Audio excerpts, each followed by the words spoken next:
All right. Sorry about that, folks. Had some funky stuff going on with the software there. So thankfully, we got it taken care of and we're on. And let me know if you can hear me uh, once you're on. But welcome to the live stream.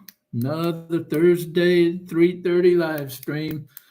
Today we're putting two legends head to head, Airfix and Revell, from the perspective of budget-conscious modelers. So let me know where you're tuning in from, and do you prefer Airfix or Revell? Let me know in the chat. So let me give you a few little tidbits here.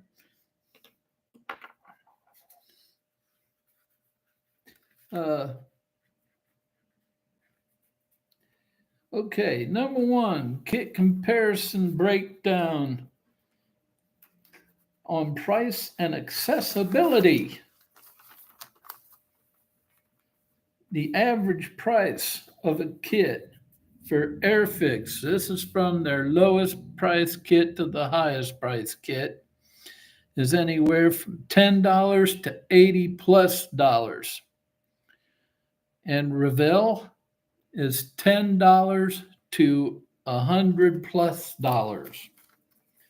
Now, availability of a kit. Big box stores, online retailers, and hobby shops. Revell is in big box stores, Hobby Lobby, Michael's, Walmart in the US. Airfix is more in the UK and Europe in brick and mortar hobby shops and model stores. Online retailers, Revell is widely available in the US and lower shipping costs than the US, of course. And Airfix is widely available in the UK and Europe. In hobby shops, Airfix, same, UK and Europe, and Revell, US and Canada. And overall, Airfix in UK and Europe, and Revell in US and Canada. Now, shipping and import costs. Okay, I already got that. Okay. Let's talk about mold variety. Let's talk about kit quality now. Mold quality, detail level, and fit. Airfix has clean, smooth build with limited frustration. And Revell usually has rich detail with a little cleanup and test fitting. For decal quality and instructions, Airfix has clear, beginner-friendly instructions and decals that behave well with setting solutions. Well, they're cartographed, they're going to. And Revell may take more prep, test fitting, and patience. And consistency across different kits. Airfix is better on predictability and consistency, especially if you get a kit that's been made in the past 10 to 15 years. And Revell offers great kits, but you need to do your homework before each purchase, because you need to find out whether you're buying an actual Revell kit or a Rebox. Okay. Now, who covers more ground with budget builders? Let's see where I'm at here. Yeah, okay. Variety of subjects. From military aircraft, ships, cars, and figures. Who covers more ground for budget builders? And Airfix, they shine in 172nd aircraft and historical figures, but they're more focused and they're narrow in their scope.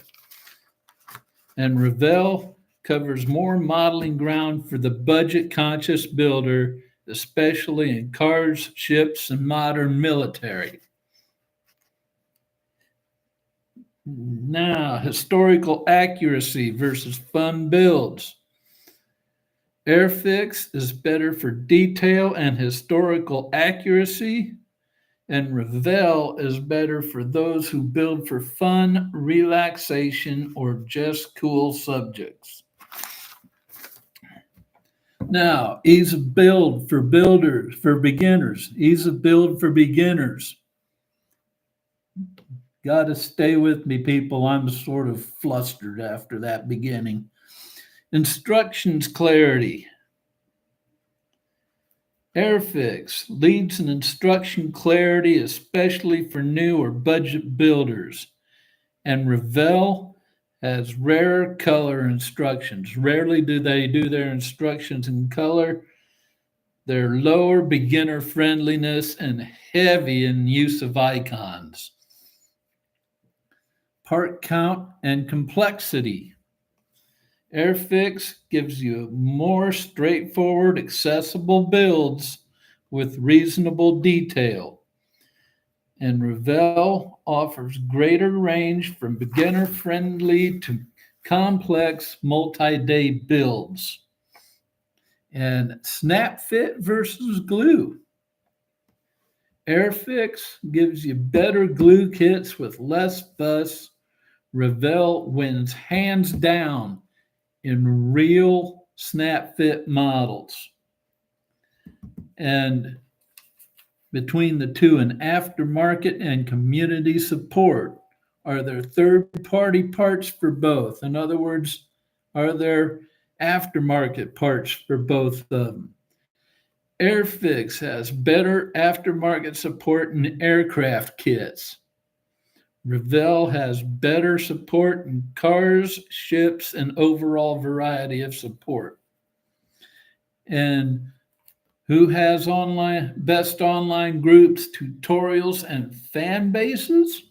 Well, Airfix has the best community for aircraft lovers, beginners, and UK-based builders. And Revell is best for car and ship modelers, U.S. hobbyists, and big-scale fans. On my personal take on it, I do like both, but I prefer Airfix over Revell because of two things. I hate Revell's boxes. You're playing Russian roulette with a model packed the way Revell packs them. I hate it. And number two, you basically have to go on ScaleMates to find out if you're buying an actual Revell tooling or a rebox of somebody else's tooling. So, Revell, you got to sort of Airfix, you know what you're getting. Revell, maybe not. Okay, so let's go to the chat. My spiel's over. Let's go to the chat. John Christmas, how you doing, John? Sat waiting on another link. A few waiting over there. Yeah. So sorry, you guys. I was trying to get this running on OBS again, and it wasn't working. So I had to scramble and try about 2 or 3 different times to get onto the YouTube live stream software. Bubba says the same. How you doing, Bubba? Stephen Kessel. Hi, Stephen. Hello, Mike. Bubba says, as a beginner, I like both, leaning towards Airfix because I enjoy accurate kits, but both make enjoyable kits. I agree with you. I agree with you. John Christmas says Airfix has massive quality control problems even on new models. Yeah, that's that's because they shipped half their stuff to India. Bubba says, I'm inclined to agree, John. I personally haven't come across a bad one yet, but I have seen videos of bad kits. Yeah. And John says, Revell's bringing new boxes and saw the test shots of new kit. It was fantastic. Great, great. I am happy to hear that because it's about damn time, Revell. Bubba says, fine, and it's fine. We are all here now. Okay, cool. So, yeah, I'm sort of still calming down after all that crap. I I had to go to the doctor's office and do my biannual bloodletting today, so that didn't help matters. Bubba says, off topic, I know, but what model are you guys planning on building right now? I'm working on a 148 scale Tamiya IS2 model 1944. Cool.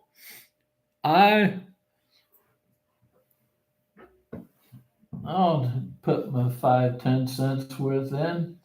I haven't done a damn thing in the past week. I've been working on YouTube stuff, so I'm still got the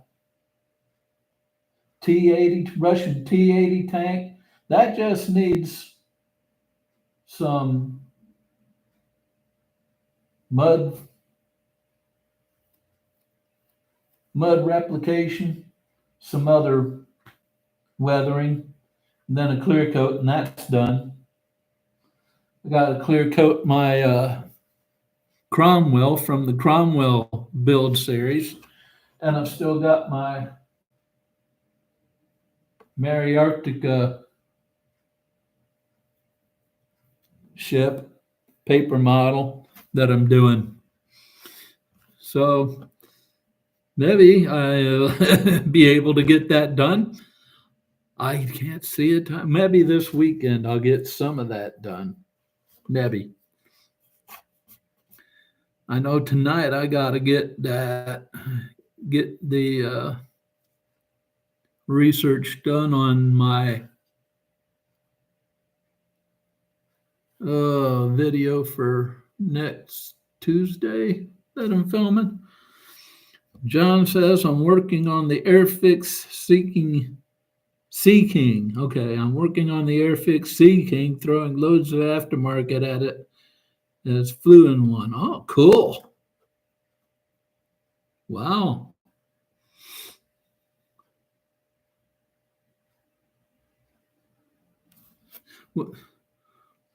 What scale was that, John? I remember the kid. I just don't remember the scale of it. I think wasn't it a 148th? Bubba says I've also been noticeably improving on painting my kits. I've done 3 1/72nd scale models. One even had a small diorama and some paint. Cool. Keep working, buddy. Keep working. That's the only way you're going to get better is to keep doing it. 148th, and to be honest, it's a nice kid. I've heard good things about it.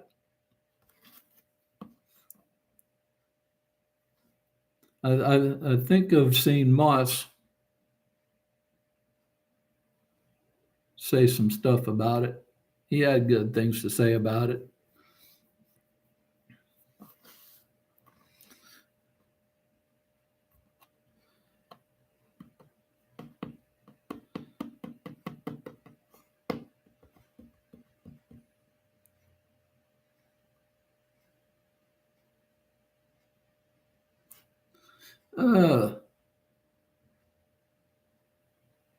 Sully made it into a chicken coop. Wow.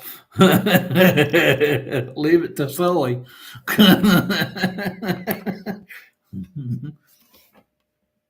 Oh, sorry, Moose. Sorry, buddy. Moved my foot and kicked Moose under the desk.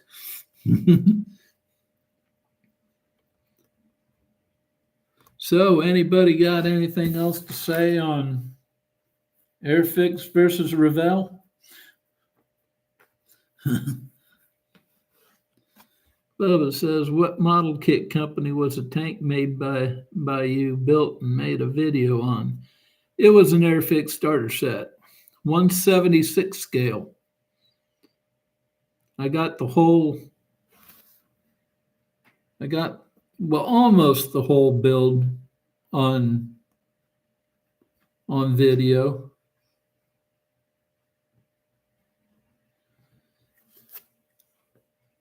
John says, "Do you find that Airfix limit their subjects compared to Revell?" In a way, yeah, John.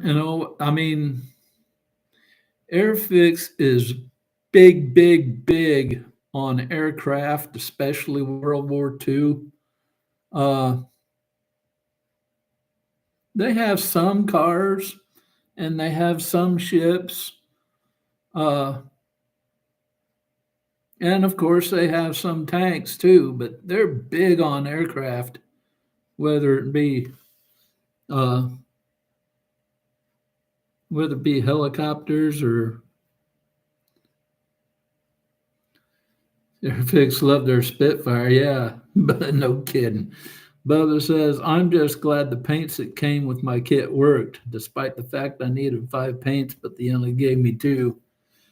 Yeah, I mean, if you look at my Cromwell build series, look at the review, which is the first one in that series.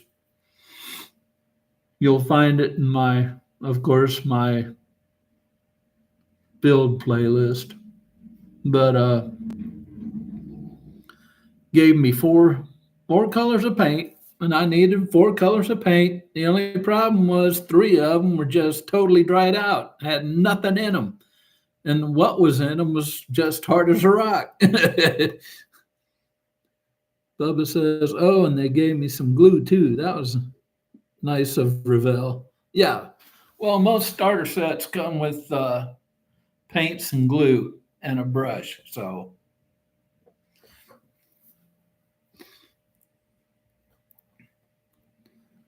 Depending on whether it's Revell or Airfix.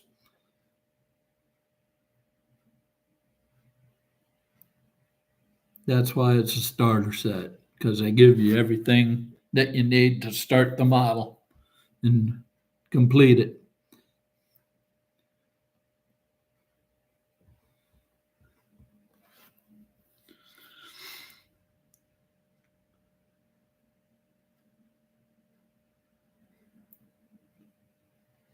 Yeah.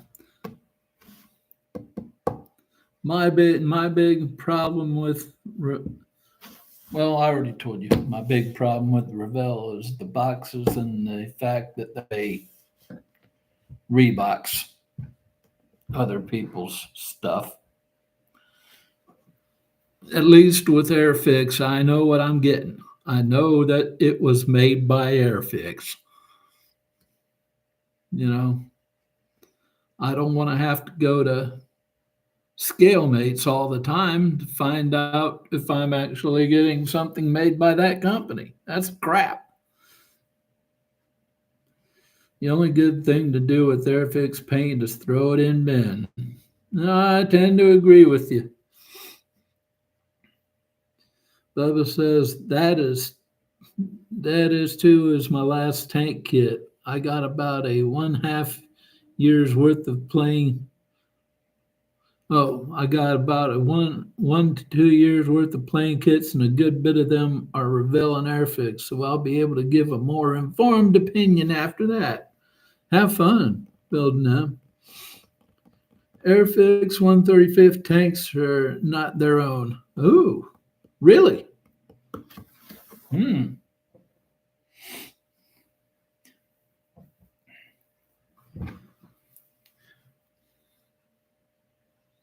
Here's a new tidbit I sort of saw on YouTube this week, and it's sort of off topic, but gallery gallery airbrush companies coming out with their own line of paints, acrylic paint. And I saw a post by SQ Model Maker using it, and apparently it is really good.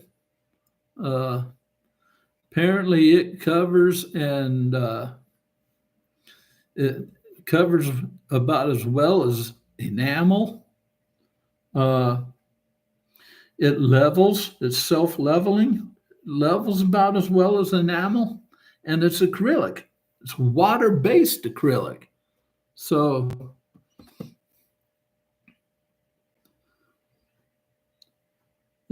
John says, not armor colors, great for cars and Gundam. Bubba says, also find it annoying that pretty much every company has their own paint to it. Their own paint to it makes it really annoying trying to paint a kit if you only have one company's paints and can't spend $10,000 on paints. Yeah, true. You know what you do then, Bubba? You go on Amazon, spend about $5, and you get you a color wheel. And that'll show you what, just find on the color wheel the shade that you're looking for, and it'll tell you which two colors to put together to make that and how much a lot of times. So buy you a color wheel on Amazon or eBay, and then go on YouTube, find a video on how to use the color wheel, learn how to use it, and boom, bang. So you don't need a whole line of paint to get different shades. You can get your color wheel, learn how to use it, and go from there and use what paints you got. Use just primary colors and mix them. Quite a few apps for phone that are free and show you alternative paint company to use. True. You can do that too, Bubba.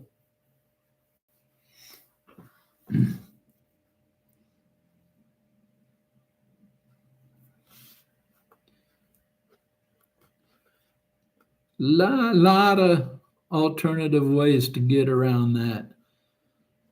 You don't have to buy everybody's whole line of paints.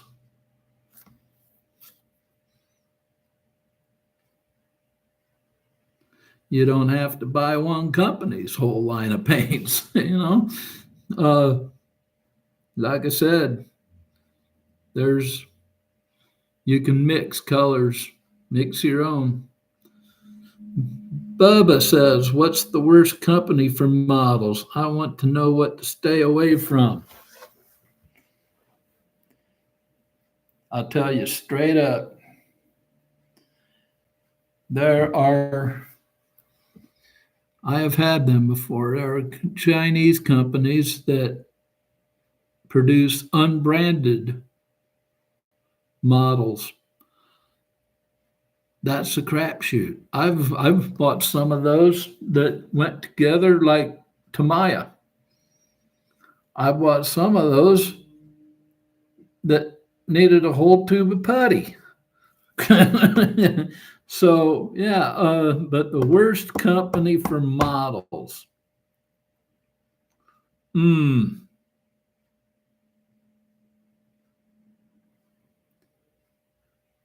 A model isn't the best, but they're limited run company. And a lot of limited run companies aren't the best. Give you a lot of flash and a lot of bad fit stuff and warped and twisted. Uh, Mock models. One put Phil Flory in hospital with high blood pressure. Wow. Stay away from them. Wow.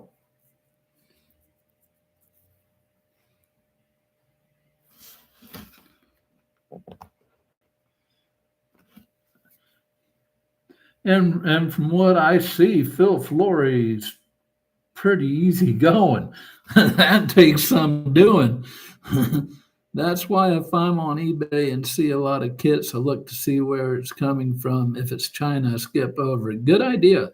Although China has some good companies. I mean, there's their good companies are sort of more expensive kits, though, like Great Wall kits. There's Great Wall. There's something fire. Uh, Help me out here, John. Name some Chinese companies. Yeah, some good kits coming out of China, but there's some expensive stuff. Very fire. Thank you. Very fire. But a lot of those that I mentioned, they use multimedia kits. And for you, Bubba, what I mean by multimedia is they use different materials, uh, especially Verifier. They're big on throwing in uh,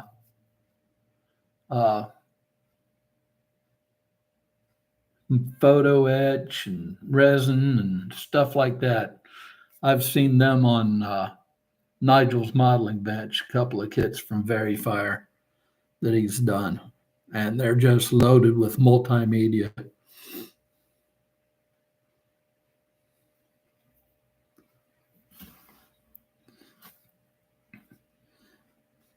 Yeah, Bubba, don't just skip over a kit because it's from China. You know, uh, I mentioned either it was in the live stream or one of my videos. China used to put out just nothing but crap, but they've upped their game. And there's a lot of manufacturers that are putting out quality stuff. No, it's just uh, look at the item that you're considering. If it has a brand name on it, I consider it. Look over it. Uh, if it doesn't have a brand name, then skip over it. You're playing Russian roulette then. Bubba says, I've yet to encounter photo etch, although I believe it's in the kit I'm doing. Ah, uh, looked like a little sheet of brass, pre-cut, like like brass on a. Yeah, Mang. There you go, Bubba. Get a Mang kit. Great Wall. You might find some good kits at Great Wall that you're not gonna drive yourself nuts on. It's two metal wires. Mm. I I I wouldn't think that's photo etch. Photo etch usually comes on a sheet of metal. Looks like a little metal sprue of parts. Probably brass, but I have yet to check. Yeah, if it's just wires, It's probably, I don't know, could be antenna stuff or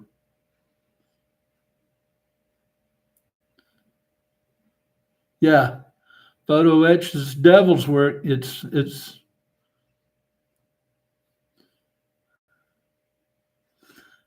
ah too late, John. I saw it. I saw it, my friend. Too late. And I agree with you. It's it's what I said last week in the live stream. It's manufactured in hell. It's manufactured in hell. Downtown hell.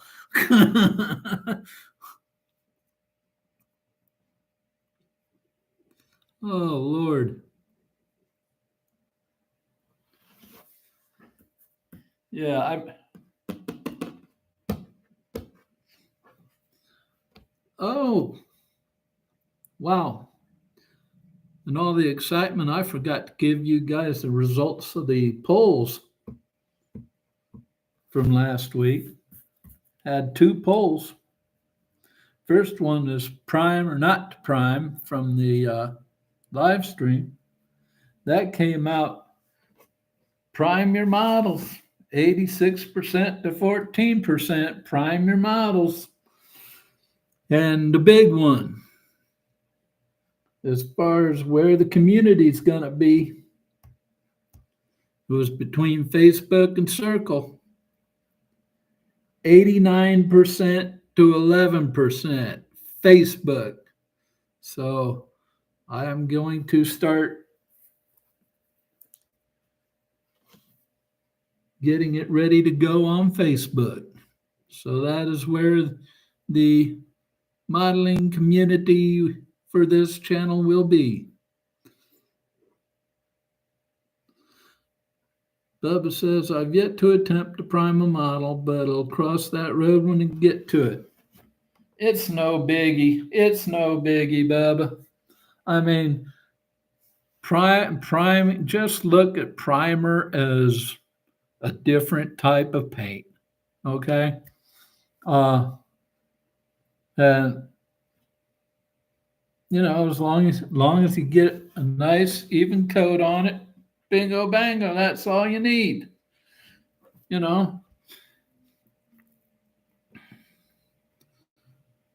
Make sure it's nice and even, and if you're on Schmuckbook, oh yeah, I'll let you know as soon as I get it done. I'm just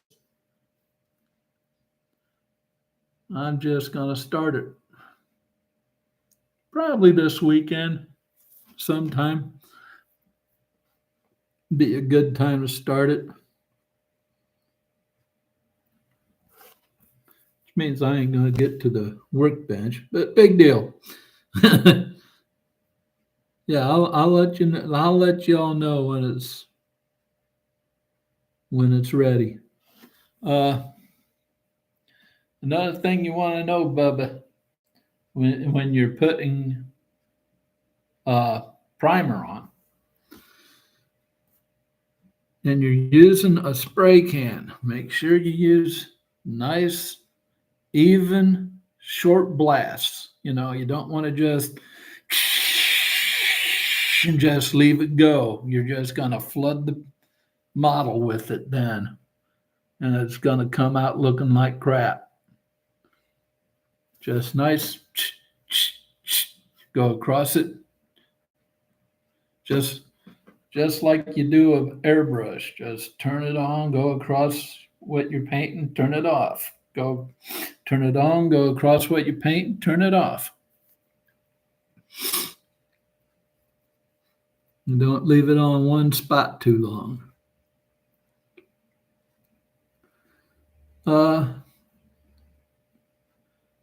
Conversation starting to calm down a bit, so let me tell you what's coming up on the channel right in the middle of the stream here. Tomorrow. Uh, I gotta get out the outlines here. I can't even remember what the hell I did. Oh yeah, tomorrow is the acrylic versus enamel paint uh, video. That should be interesting. Uh, that's tomorrow. Gonna go. That's going public tomorrow at 8:30. Going public Tuesday will be a video on making DIY modeling putty at home. And then the next Friday will be, this should be a good one. This should be a really good video. And the more I'm researching it, I'm going to do more research on it tonight. The more I'm liking it, and it's going to be on whether scale modeling is becoming too expensive lately or not. So that should be a good one. John says, back on track. Saw the new Revell 132nd Gloucester Meteor at Telford last year, and the test shots were awesome. Oh, cool. Very cool. 132nd, that should be a halfway decent sized bird there.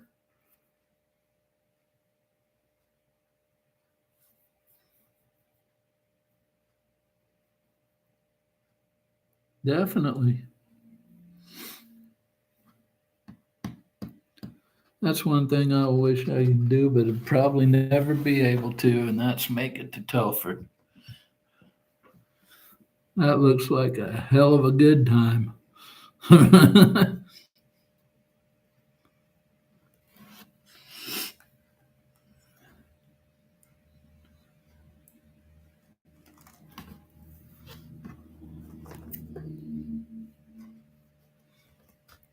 Yes, sir.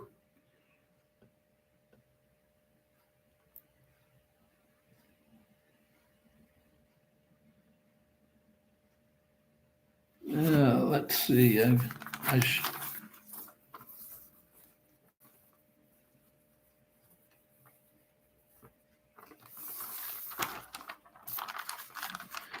thought I had other questions here to shoot at you guys, but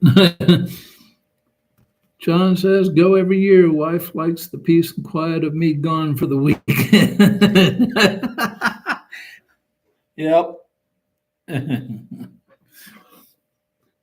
Bubba says, time to derail the conversation again. What is the biggest kit you have? I got a 148 scale CH46E. Let's see, my biggest kit. Whoa. Let's see.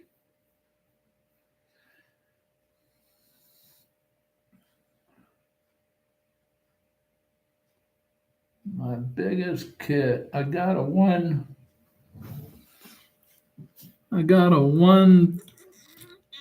350th, I believe, aircraft carrier in here.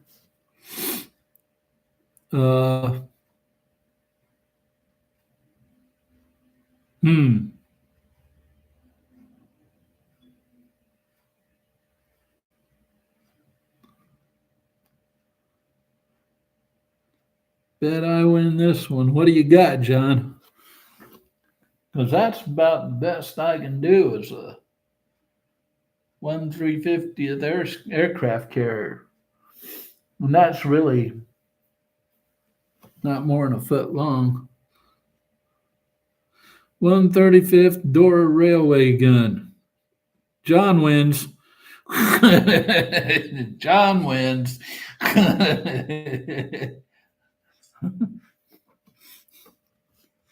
By default. Okay, I bet you I got this one. What is the smallest kit that you've got?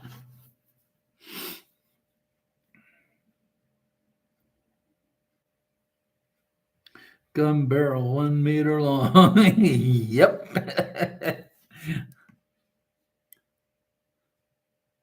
Okay, guys, what is the smallest kit you've got? I bet you I win this one.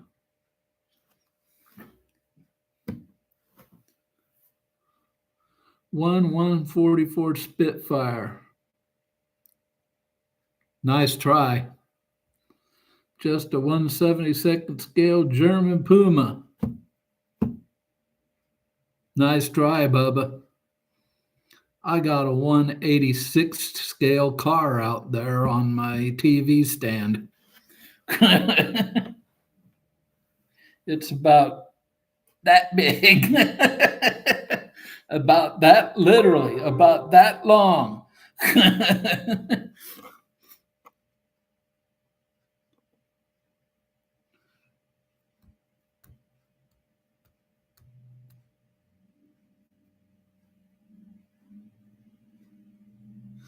How did you even build that?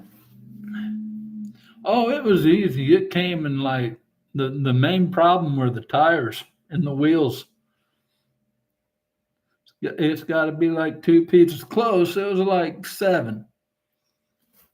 One, two, body, chassis, windows,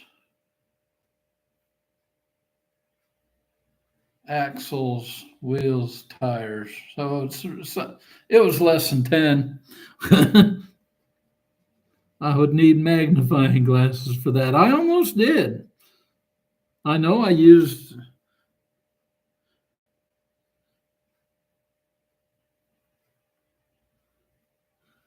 God for it, you drop a piece of that. But I used that magnifying ring light many a times on that kid. It took me like half hour to build.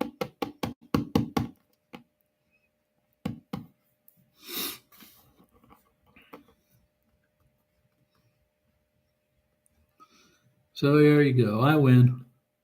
The host has to win at least one. That's a rule. That's a written rule. It's United States law. Oops, sorry, Moosey. I keep kicking Moosey under the table. Come here, buddy. Come here.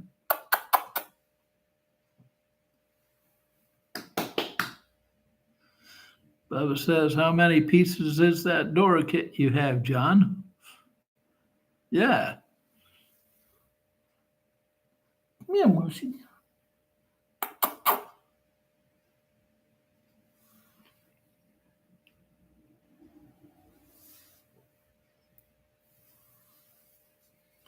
Easy.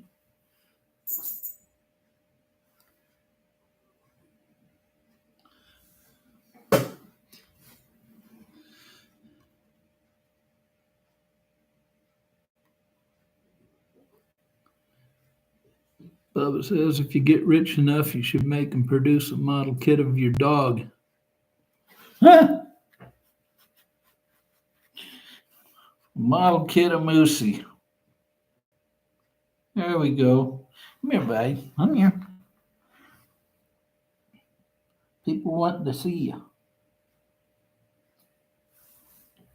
Don't want to see nobody.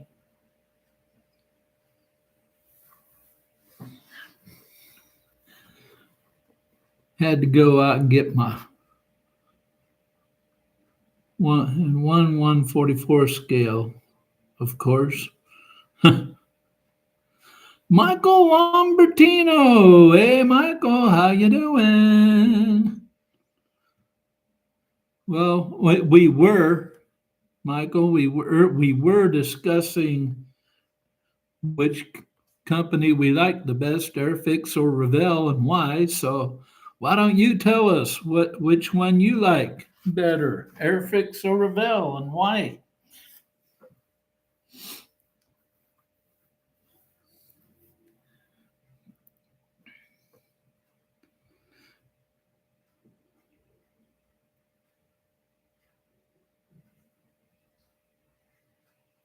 Wow. John says, Bubba, to give you an idea of size, I'm 5 foot 11 inches and Buck's taller than me. 3,315 parts approximately. Weekend project my butt. Damn. That should take a whole damn year.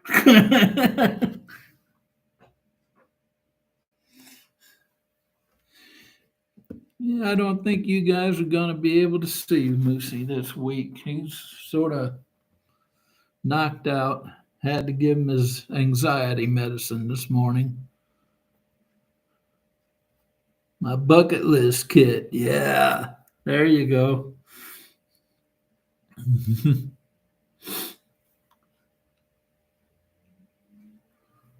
Wow. 3,315 parts.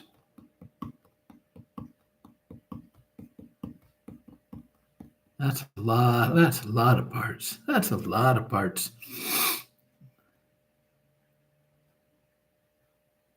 Yeah, when you finish, you would have kicked the bucket. 1,000 pounds for a model kit.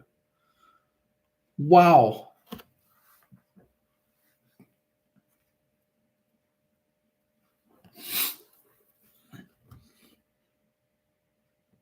That now, wow. Yeah. I'm trying to wrap that my head around that. Michael says, I just build model cars, so it's as far I also do model railroading and fly RC planes. So I build Revell and MPC so far. So Michael votes Revell. Bob says, I wish I could have the money to afford that. Well, no kidding. If I had $1,000, I wouldn't buy a model with it. I'd be out buying me a car instead of walking around town. Ah, wife bought it for her 60th birthday. Wow. I got a damn good burger for my 60th birthday.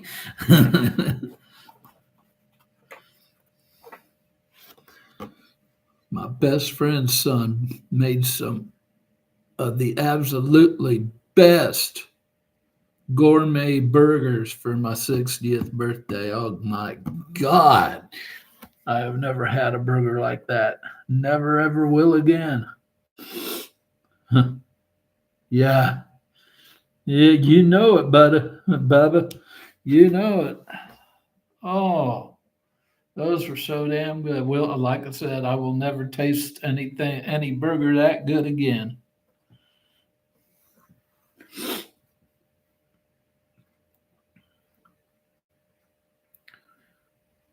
He spent over $50 on one meal.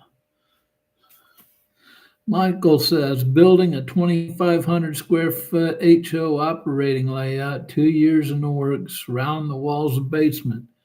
Oh, there you go. Wow. Yeah, I've seen some hellacious HO operations. Wow.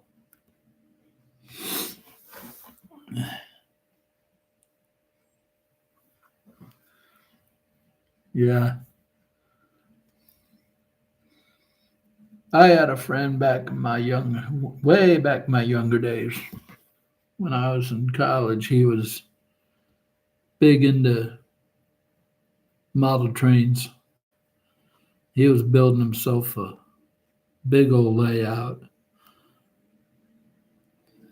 We went up to Bremen, which is a little town up about 15, 20 miles northwest of here, to their hobby store. It was probably the best in the area. And they closed down, of course. People who owned it retired. Nobody else wanted to buy it, but we'd go up there all the time just so we could buy buildings and trees. And is it just me, or are Spitfires and BF 109s the most common model kits? They're the most common model kits. John says just been to a model show and had railways there, was blown away with the technology they used to run the trains. Oh yeah. I remember when they used a transformer box with two wires coming out of it going into the rails, and they'd wrap around screws, and you'd tighten the screws down. All you'd have to do was just turn a knob on the box and the train would go. That was back in the day.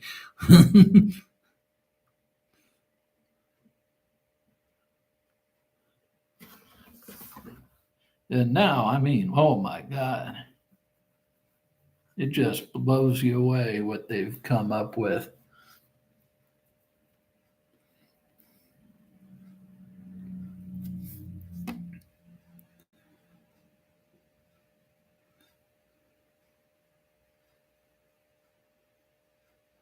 LOL, yeah, I remember that now. It's run off iPad. Wow.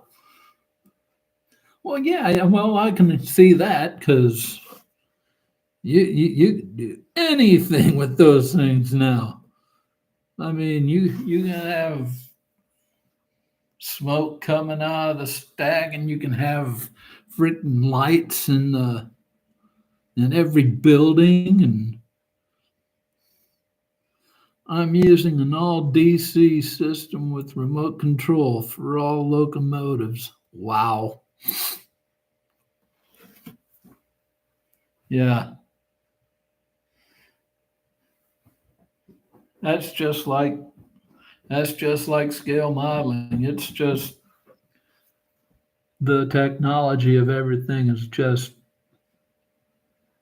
gone, just blown up by leaps and bounds over what it used to be. Oh wow, I remember the old days. You can even control on your smartphone. Yeah.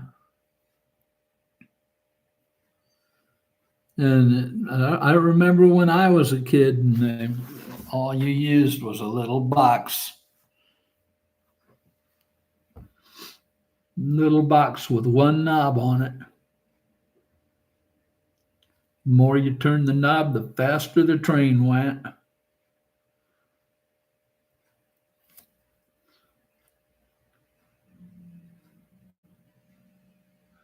And back then, if you got a train that would puff out smoke, that was high tech. Yet we still have flashing and dips, raised parts and models. Yep. Oh yeah. Oh yeah. But right. I mean, a lot of the flashing problem comes from old tooling. Uh, the edge of the tooling wears out, and the molten plastic seeps into the mold, well, out of the mold and into the side of it.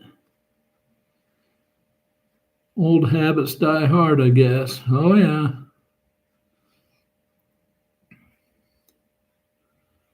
But a lot of these, I mean, back when I first got into injection molding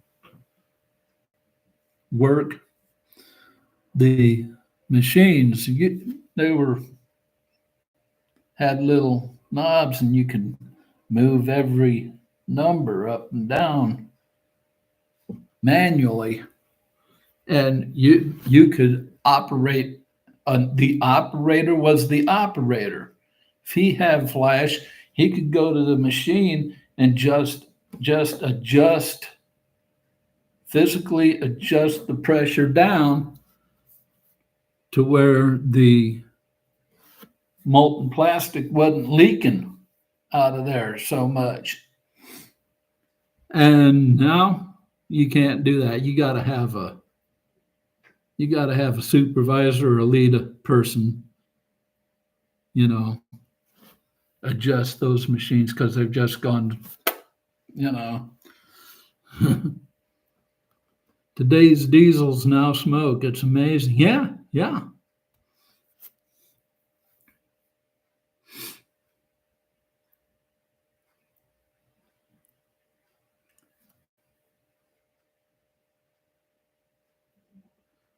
Yeah, dips and raised parts. I mean, I think a lot of those you can take care of with fixing the tooling. Can't wait to have to pay a subscription for controlling my model train on an app on my phone. Yeah, well, it's coming. I bet it's coming. That's why I'm gonna stick to my scale modeling. If you don't have money for all that newfangled stuff, you can do my way of doing it and go back to the old days and do DIY stuff and still get good results.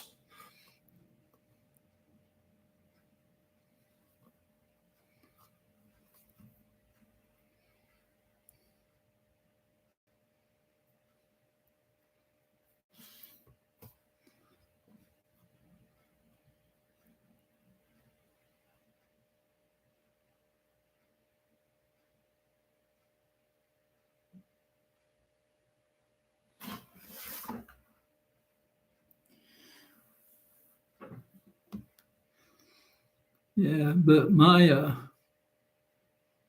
going back to the beginning, who makes the better glue, Revell or Tamiya? Tamiya, hands down. Tamiya extra thin. You're gonna that you're not gonna spend that much. You're spending about $5-6 a bottle, but it'll last you if you use it right. It'll last you for a long time. I had last year I bought 2 bottles of it. They had 2 bottles on sale for like $10 on Amazon. And I haven't gone through a half a bottle yet. That was last year. So then that was easy. Tamiya extra thin was a game changer. No doubt about it. But I want to go back to the start of the stream and apologize again for being late. That OBS is a pain in the ass to get your head around. I still can't understand how to use it. I watch video after video on YouTube on how to run OBS, and everybody talks to you like you already know how to run it. Well, if I already knew how to run it, why would I be watching your damn video? you know, slow it down, explain it to me so I can under frickin' stand it. No, they're just sitting there, oh, you do this, do that, and you move this over here and you move that over there. Okay, tell me what you just said. So, I'm thinking I had it set up and I press start stream and nothing. Puts on a screen that says you have to set up a broadcast in order to stream. Well, put on a couple of buttons. One says manage broadcast, one says close. So I press manage broadcast. And it puts up two more. It says create new broadcast or use existing broadcast. Well, I say use existing broadcast. Well, one of them was one I already had set up for this on YouTube. So I pressed that and it didn't do anything. uh,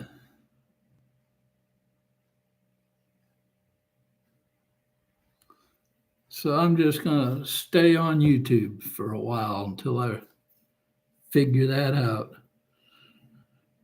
John says Revell glue great for large areas, although Tamiya is the best for 90% of work. Yeah, absolutely. Although I haven't used that. Revell's contacted, isn't it, John? I haven't used that. I've used either the old Testers tube or Tamiya extra thin.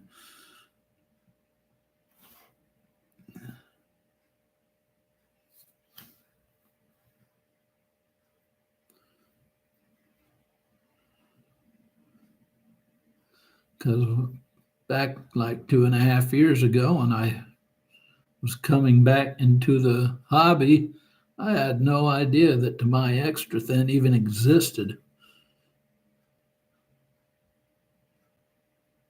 Technology can be almost as frustrating as photo etch. You said it. Yeah, it comes with the large thin needle. Yeah. Revell contact. I've heard good things about it. I've just never.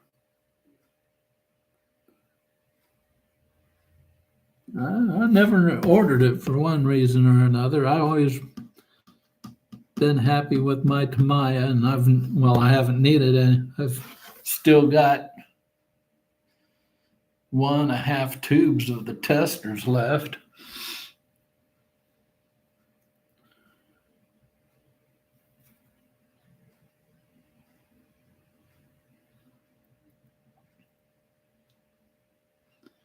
And here's a tip for you, Bubba. If you're using testers in the tube or some tube glue, get yourself an old lid to a food container, plastic food container, and put that glue on that and use a toothpick to apply it with. Tamiya seems to be the gold standard of this hobby. That's because it is. John Christmas says, going to need a bucket full of them for my Dora. Oh, yeah. Oh, yeah. A 5-gallon bucket full. Michael Lambertino says, I entered 5 model cars in NL East here in Philadelphia area in January. It was fun. First time I ever did that. Cool. How'd you do?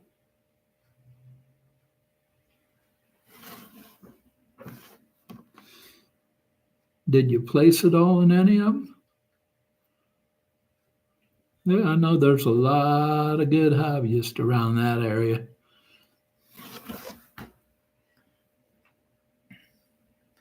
A lot of good model builders.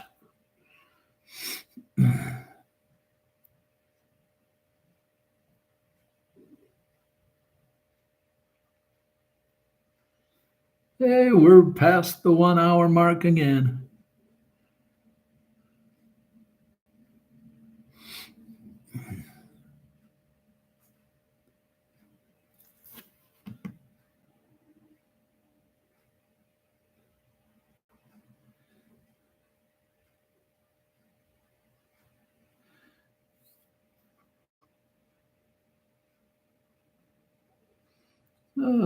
Bubba says, you get a participation trophies, Michael. Mike said last car I built was 2 weeks ago, a 57 Chevy. That's cool. Yes, John, you really need to get yourself a model NASCAR.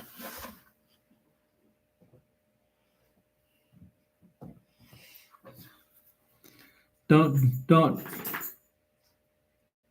bother with this newfangled next generation car. Get the old stuff.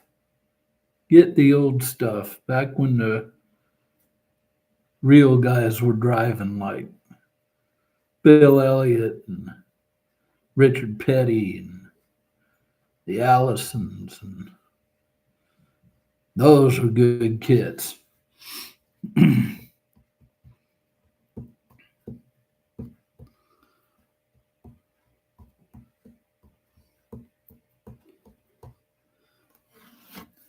I got my best NASCAR kit in the other closet. It's Davy Allison's 28 Haviland Ford.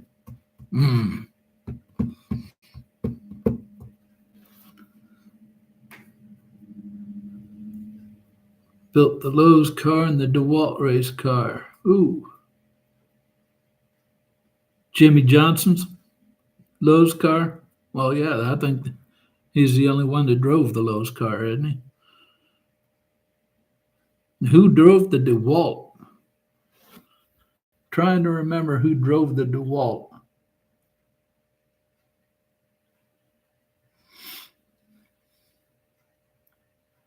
I know Jimmy Johnson. I know 7-time drove the Lowe's.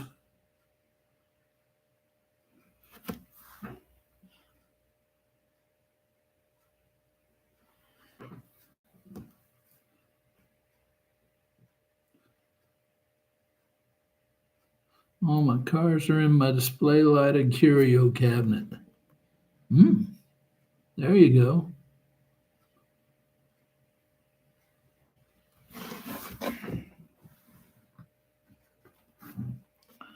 Old Don up at Wizard Tower Games sent me goodie box about a month or two ago, and this came in it. LED strip lights. I got a little section in my TV stand where all your electronics are supposed to go, like your stereo stuff and your PS4 stuff and crap like that. I got all my small models in there. I'm gonna wrap those LED lights around in there and light that up. Might make a video out of it. As a matter of fact, I'm thinking seriously about making a video out of it.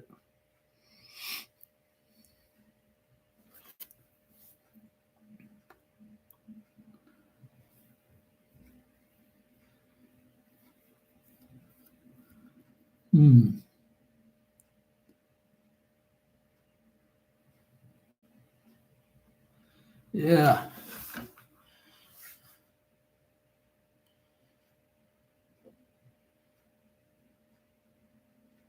And let's see, Bubba says I'll keep mine in and on cabinets around my TV. Yep.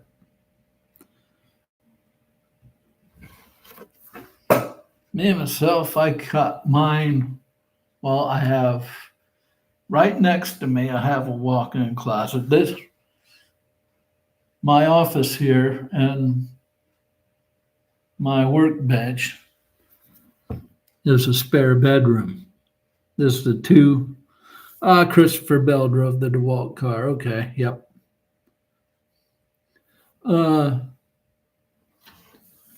This apartment's a 2-bedroom apartment. I have my office and my workbench in the spare bedroom here. Both bedrooms have a walk-in closet. Well, there's more shelf space than I need, so I put all my models on my shelves in my walk-in closet. All my paper models are on top of my fridge in the kitchen. on my little 144th, 172nd scale stuff is on my uh, TV stand in the living room.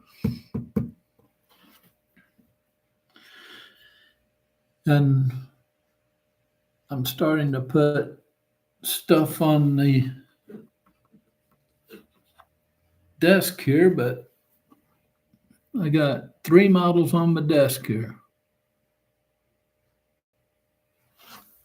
Actually, 2 models in the diorama. Oh, sorry, Lucy. But I'm out of space already.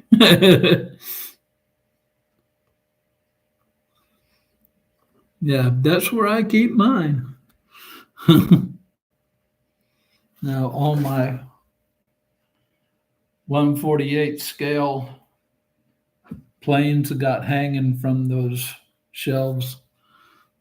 They're like wire shelves, so I could sit there and tie them up, loop them around the wire. Nice.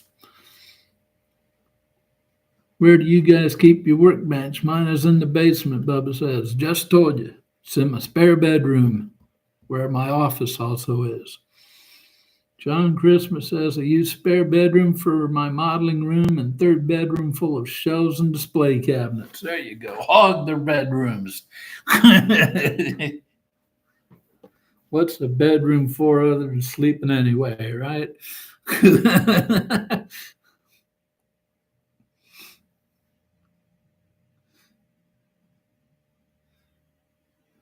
Oh, Lord.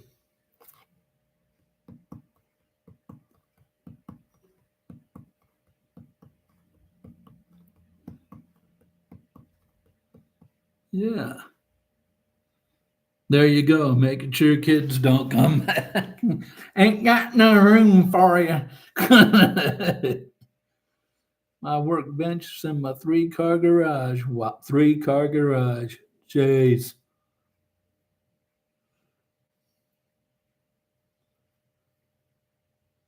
With your 2 Lamborghinis and your Porsche, right?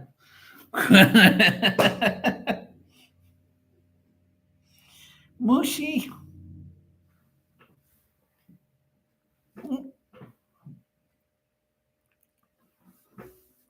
Come here.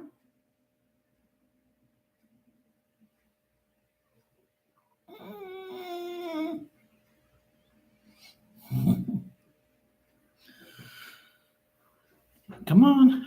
Come on. Come on. Come on, Moosey.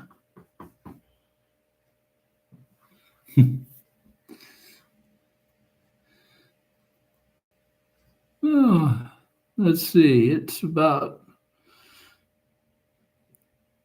Eastern time zone. It's 4:53. 7 minutes to 5. So I'm thinking about going till about 5 o'clock, and then I'm thinking about shutting her down because I've had a long day and I am getting tired.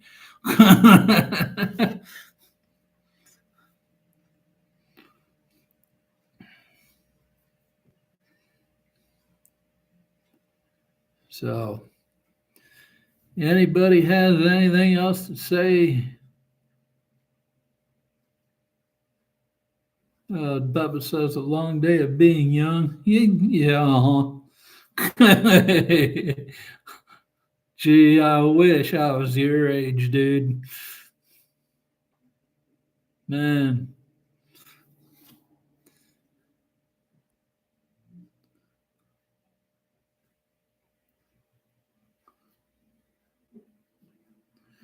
No, Bubba, long day of being fat and old.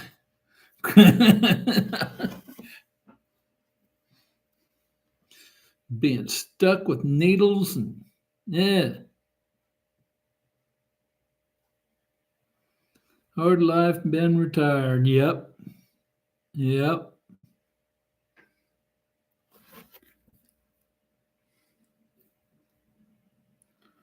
Especially when you don't choose to be retired.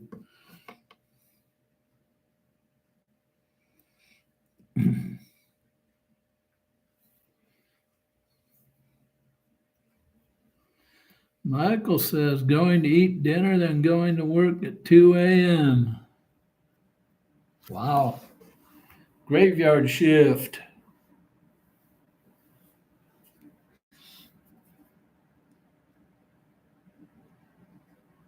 I went at 55, John says. Let's see, I was 58 when I came down with MRSA, and that was it. Work was over.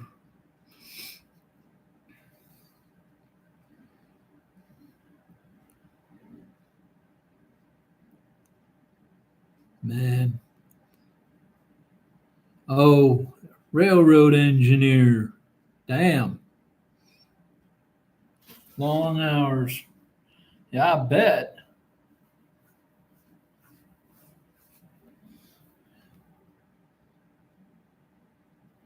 Damn.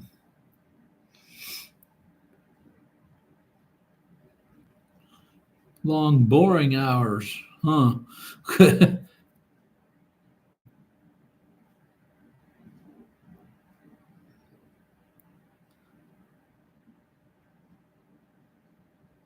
I've had a long day being an unemployed 17-year-old during summer break.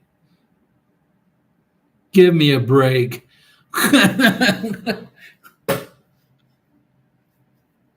Get a job. Hell, when I was 15 years old, my dad threw me the classified ads of the newspaper and said, "Here, look at it. Get a job."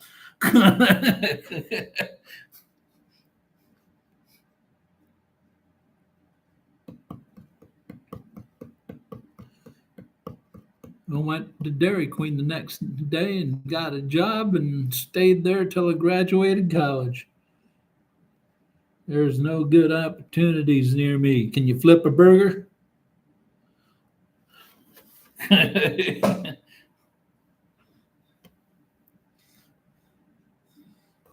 you can flip a burger, there's plenty of good opportunities around you, I'm sure.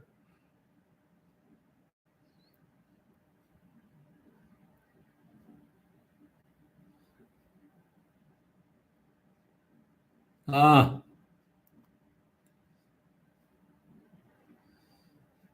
fortunate enough to have parents that are good with money. So Michael says a lot of rest, but when at work, have to be on your toes, responsible for a lot of passengers. Oh yeah. Bubba says I prefer hard manual labor.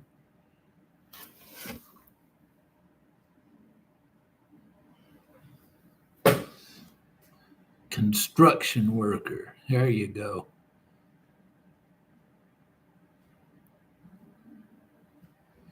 Get a whistle at hot women too. So there's a good profession for you, Bubba. I'm being a bad influence on you. Well, hey, folks, it's about 5 o'clock. So, and tell you the truth, I'm tired as hell and I'm beat. John says I was a specialist nurse in intensive care. Wow, cool. Plus, my mother wants me to focus on school. Michael says, have a good night. You too, Michael. Thanks for showing up. And for the rest of you, we're going to call it quits. Now, it's about 5 o'clock. Let me tell you what's coming up one more time on the channel. Tomorrow, 8:30, going to drop the enamel versus acrylic video. That should be interesting.